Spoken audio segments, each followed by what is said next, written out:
Alright guys, what's up and welcome to today's video.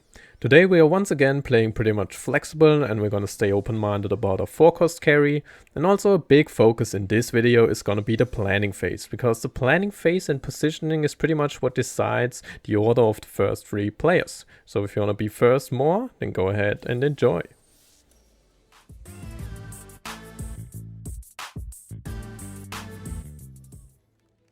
Okay, so as always we start here at the first augment selection, and another focus of this video is going to be that the early game is much more important than trying to chase some fantasy late game comp. So what we're going to do, we're going to take the true 2s here and we're just going to play these 2-star 2 costs and try to fit some units around them, and hopefully you win streak through the entirety of stage 2. Okay, so we got the Cho'Gath, and as always we go level 4 and we're just gonna put that in. It gives us 2 brawlers and also opens up mutant options, so yeah, definitely play this. The only thing I didn't really like about this opening here in hindsight is that I didn't slam the items earlier. I will do it in like, I don't know, 1 or 2 rounds maybe, but it's too late. I should have slammed right away, probably a Last Whisper. Yeah, Last Whisper on, probably on Quinn, would have been a good choice here. But luckily we barely win this round anyway though, so I mean it didn't matter now, but I should have definitely slammed it. So yeah, now I make the Last Whisper, and I think I made it on Rek'Sai just because I don't know, I was scared that my Quinn gets hooked and then my damage is kind of gone. I don't know, I think both options are fine after the Rek'Sai little mini rework, but I think Quinn, yeah, maybe it's just a little bit better, yeah. So obviously I always try to make as little mistakes as possible, but on the other hand it's also a really nice opportunity to point them out. Because if I hadn't made them, then maybe I wouldn't even talk about it in this video, and so therefore it's actually maybe not that bad for you to learn from it. So always, if you have some decent items, at least 3 items, then you probably gotta slam something. And Last Whisper is always a good slam. You can just put it on any AD carry pretty much, and yeah.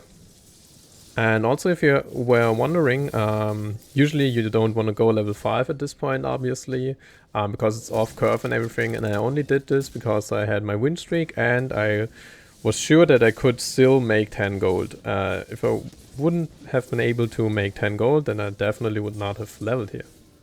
A little bit unfortunate, in the next round we fight this super strong Chemtech, I don't know, blue buff, Morello, Malzahar. I don't know why he's this strong, but he's just too strong for us and we barely lose this round, so our win streak is gone, but at least I'm at 20 gold, so things are still looking fine. Always pick up some Socialite unit in the early game and check out where the Socialite hex is, so you can adjust your plans for later, you know. If Socialite hex is in the front row, you probably want to play a carry that can be in the front row, because Socialite is pretty much, I don't know, it's pretty much in every late game comp there is, and so therefore always check out where the hex is. And also, yes, I took out Challenger, but since I put my items on Rek'Sai, I want to buff Rek'Sai up more than I want to buff my Quinn.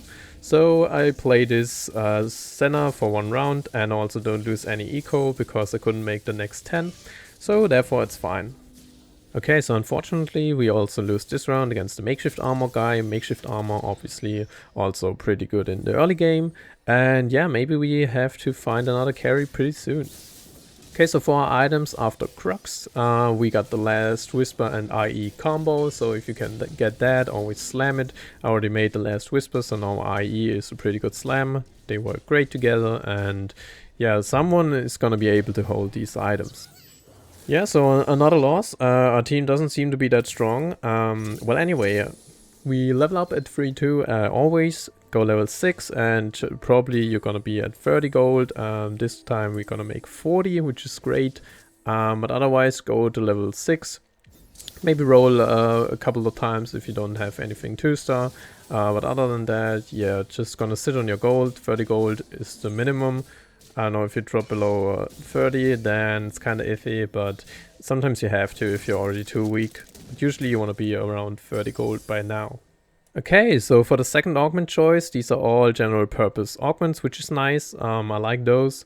So the thing is, we're kind of falling off and we're pretty weak, so I take the item grab bag just to get some immediate strength. So we do get this QSS here, which kind of fits nicely with our other items, and then we only have to worry about who's going to be our carry. So I talked about the importance of the socialite hacks earlier, and we already have the Seraphine and there's a Gnar in shop. So I kind of want to hold them all and find some carry that can be in frontline. And with these items it's probably either gonna be Irelia or Kha'Zix. But of course you also can't be too tunnel vision on the socialite hacks. So if I get some nice backline unit early, like level 6 or 7, maybe some 2-star even, then of course I'm gonna play that. Okay, so at this point I'm kind of sick and tired of losing, so I roll a couple of times and I hit this Echo too, so I'm just gonna put in like that. It should be pretty strong on its own. And I also get this Jogif too, which should be a little bit stabilizing. Yeah, unfortunately I dropped below 50 gold, but that's just, I don't know, it's fine. I just don't want a scenario where I lose like 20 HP over the next 2 rounds. So I'd rather have 1 less interest than lose 20 HP. Because I don't think this Quinn is gonna do a whole lot. So yeah, look at this fight, it's still really close, and yeah, if I had been any weaker then maybe I would have taken a really bad loss here. Okay, so we're back up to 50 gold and I put the belt on Cho'Gath. Not sure if that's right. Like, I wanted to make a tank item because I already have 3 items for my damage carry, which is gonna be some 80 units. So yeah, I know Morello is pretty good on Echo or Seraphine, but am I gonna get that? Well, I don't know. And I also don't have any frontline tank items yet. And you need those in pretty much any comb, except maybe Tryndamere, where you want to rush your enemy and just damage him down and end the fight in 10 seconds. Right, so I find this Draven here and I already replaced the items. I'm gonna go level 7 next turn anyway and roll a bit, so maybe we're gonna find another carry, like this Kha'Zix here, but just to show you, I wasn't trying to play Kha'Zix, you know, that's a little bit of the difference maybe. Or kind of the thing that I wanted to show you what I mean by staying open about your carry. I was more than ready and happy to find this Draven and play this Draven. I didn't have to find this Kha'Zix just because I got the Cho'Gath and Rek'Sai. Draven would have been really fine here. I would have had to find some units around it, but it would have worked with these items. But of course, since I already got the Kha'Zix, I am gonna play it. And also I have this Echo, and I put in this random Cinch just for 3 innovators. Get some more frontline, buy some time. Yeah. Now I only gotta figure out what I want to do with my items. So now I have 2 rods, and I'm kind of thinking, oh man, maybe I regret slamming this belt a little bit. But on the other hand, as I said, then I don't have any tank items. And I also don't have any utility items, and it's already getting pretty late in the game. And there you want to have some utility items. And maybe even more important, you want to have at least 1 Zephyr or Shroud, or maybe even both in the late game. This is super important and it's pretty much the deciding factor who's gonna be first, second, third and fourth. Because they're all pretty much similar in strength, so the positioning is gonna be the deciding factor. And by positioning I obviously mean your units, but also the positioning of your Shroud and Zephyr. If you do these nicely, then that is definitely gonna win you some games. Okay, so this is pretty much standard board right now, you know, I can't always show you these high roll games. I wanted to show you a pretty much normal game, you know, we are 55 HP, nothing special, we're not win streaking with 20 wins or anything, and I think there's just a lot more to learn from these games, you know, like what can you learn if I just high roll out of my ass and hit everything. So yeah, pretty standard position right now, you hit your 4-cost carry 1 star, you're nothing special, and you just kind of hope that you're strong enough to win some games. Yeah, you're probably not gonna win streak with this, but you just want to save some HP and go level 8 after the next minion round. Speaking of saving HP, I should have slammed an Ionic Spark a long time ago, but I didn't do it. At least I finally realized after the carousel. And now you may say, Ionic Spark, this late in the game, you're not even playing an AP carry, why would you do that? And the simple answer is, what else am I gonna do with these items? What am I gonna do with a Rod and a Negatron Cloak? And am I even gonna get any more items from the minion round? I don't know. So do I really want to hold these 2 components that make a relatively decent item? Just for the chance to get I don't even know what, because I don't know what kind of items I would even make with these. So my suggestion would be just slam an Ionic Spark and hope that it kills some units and saves some HP. So yeah, we go ahead and win this round, and yeah, we win, lose, but that's just how it is with these kind of comps. You have your 4-cost carried 1 star, you win some, you lose some. Right, so I'm definitely committed on my comp by now, so I can take this mutant crest over to Disintegrator and try to play 5 mutants. Also, I went level 8 because I could stay above 20 gold, and I also didn't really want to lose any more HP. So you can see we are second to last, and so I want to preserve some HP here, since I don't want to go 8th. Okay, so this is a little bit of an awkward position now with the 5 mutants. Obviously 5 mutants is nice, but I also really want that free Socialite because I want that healing for my Kha'Zix. Since I have no BT, there's a really high chance of this guy just dying, so I kind of realized, damn, I kind of need to go level 9 this game. But can I do that? Well, pretty much depends on my rolls after the next minion round. So yeah, I did say I wanted to include some planning phases to show you some positioning, and that's what you saw. I just scouted the lobby before the fight, and now with the new set you can see who you are likely to fight. There's like 3 or 4 options, and just go check them out and choose the side, you know, where the majority of people are. Sometimes you're gonna be dead wrong, but sometimes, or most of the times, you're just gonna be on the right side. In this case, most people were just down the middle, so I place my Echo just behind my Kha'Zix and Shroud down the middle. And yeah, the Zephyr is always gonna stay on the front line. You don't want to accidentally Zephyr the carry of the enemy and save him from your assassins. Right, so this is a really crucial moment for decision making. So the question now is, do I want to play for Kha'Zix free or do I want to go level 9? So your answer to this question probably is gonna tell you a lot about your playstyle. If you said to yourself, yeah, well hell yeah, you're gonna roll for Kha'Zix free because you have the Nico and you have free Kha'Zix, then you're probably a 1st or 8th gamer. If you said, nah, go level 9, it's too risky, just play free Socialite, then you're probably a top 4 gamer. So what I did to make this decision is, after this round I scouted the entire lobby and I checked for 4-cost carry comps. And also for Kha'Zix players, so if nobody's playing Kha'Zix and there are a lot of other 4-cost carries, then I'm gonna roll. Okay, so after scouting I realized there are a lot of 4-cost carry comps in this lobby, and I also have the Sneakos, so yeah, I should probably roll for Kha'Zix. I'm also decently healthy and I'm really rich, and I also have this Nico, so yeah, it's a pretty good position. I mean, there was one guy who had 1 Kha'Zix, but that's not really that much and I can still probably go for it. Okay, so this fight was kind of chaotic and also a little bit ridiculous. I don't know what's happening with Irelia, but I just can't seem to kill this thing in the end. I don't know why. It just jumps and dodges my Kha'Zix. It's a little bit weird, but that's just what happens. So we lose this round, but we are still pretty healthy, and I'm also still confident that I can hit the Kha'Zix. And also, since I don't have any other upgrades to hit, I'm just gonna pick up all the Cho'Gaths, because maybe I can make Cho'Gath 3. It wasn't really my intention to do it, but since I don't have that many other upgrades, I will pick them up if I can. And also I'll pick up this Kai'Sa here as my secondary carry, because I don't only want to rely on Kha'Zix. And since I'm already playing 5 mutants, I want to transfer my item over to Kai'Sa. So I sell the Seraphine and give Morello to Kai'Sa.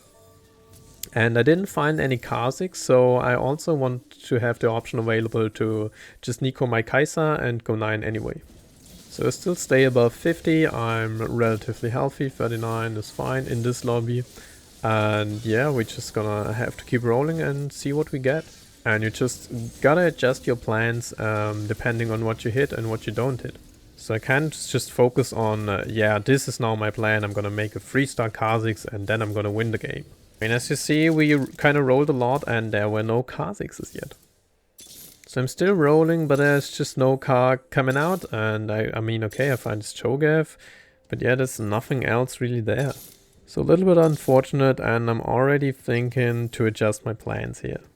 So in my mind I was saying to myself, okay, I'm gonna give this like 1 more round, I'm gonna roll after the next fight, and if there are no Kha'Zix come out, then after the minion round I'm trying to go 9. Okay, yeah, so from Carousel we picked up a Giant Slayer. It's a pretty good item on Kai'Sa. Yeah, she's just gonna hit everybody, front line, back line, so Giant Slayer is gonna amp her damage a little bit, and so yeah, that's nice. And we do win this round, which is really nice, because 39 is obviously just so much better than taking another loss at this stage, where you can lose like 10 to 15 HP, and suddenly I'm in the 20s, so to say, and then it's kind of getting iffy, because then you're already down to 2 lives, and you can't really greed anymore. Okay, so I didn't hit anything, so in my mind decision is clear. I'm gonna go 9 next round. And I scout this guy, and as you saw, he put a split screen with the Shroud on the other side.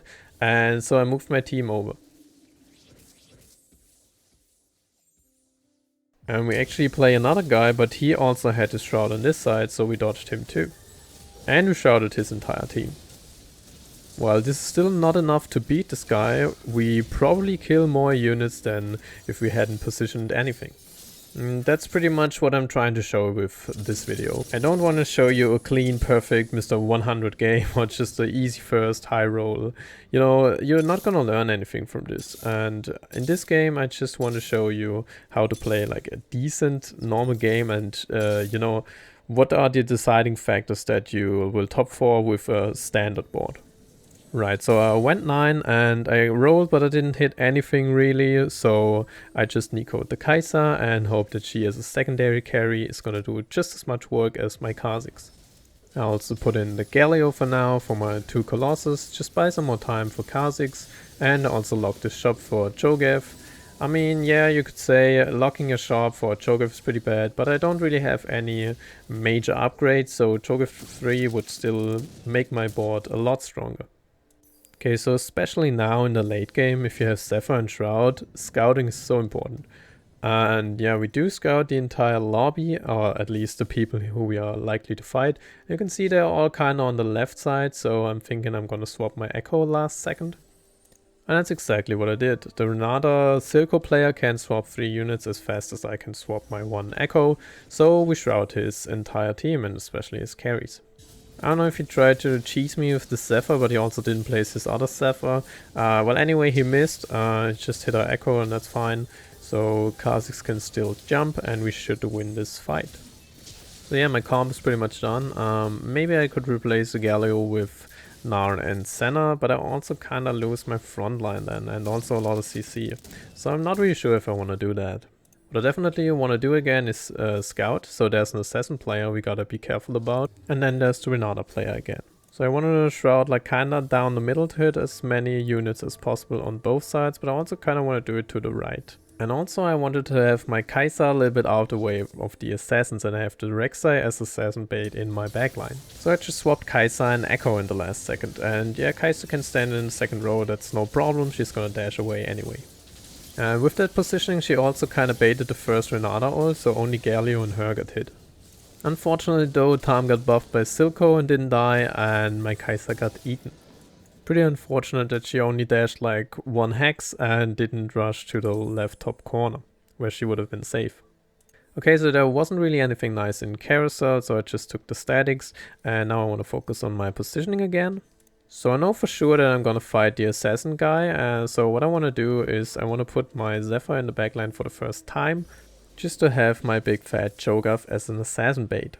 I also have my Echo Shroud down the middle, because that's where his carries are. And yeah, let's see if we can win this fight. So his Talon got buffed by Silco pretty early, which is actually really scary, but on the other hand it can also win me the fight, because he's gonna die, and that's exactly what happens. So after this one there's probably only 1 fight left, so I actually sold my Cho'Gath because I don't think I get another chance of hitting it. I'd rather try to hit a Galio too. So I know I'm gonna play the Renata player again, so definitely want to put my Shroud on his Renata side and also Zephyr this heavy Zag frontline unit. Unfortunately I missed and I actually got Zephyred because this guy has 2 Zephyrs, but luckily for me this guy never hit his Victor, so he's not that strong and I should win this fight anyway. That's just one of the bigger disadvantages of playing Socialite. You have to sit on this hex, and if you don't you lose a lot of value, but if you do and the other guy has a Zephyr, you're probably gonna lose if he was strong enough. So yeah, we're 1 gold short of this Galio too, which is really unfortunate, and also this fight is really unfortunate. So we did Zephyr his Talon, but that's actually gonna bite us in the ass in just a second as he comes down and instantly kills my Kai'Sa. So yeah, bad luck, but what can you do? I just felt that this game was really instructive and I hope you learned something.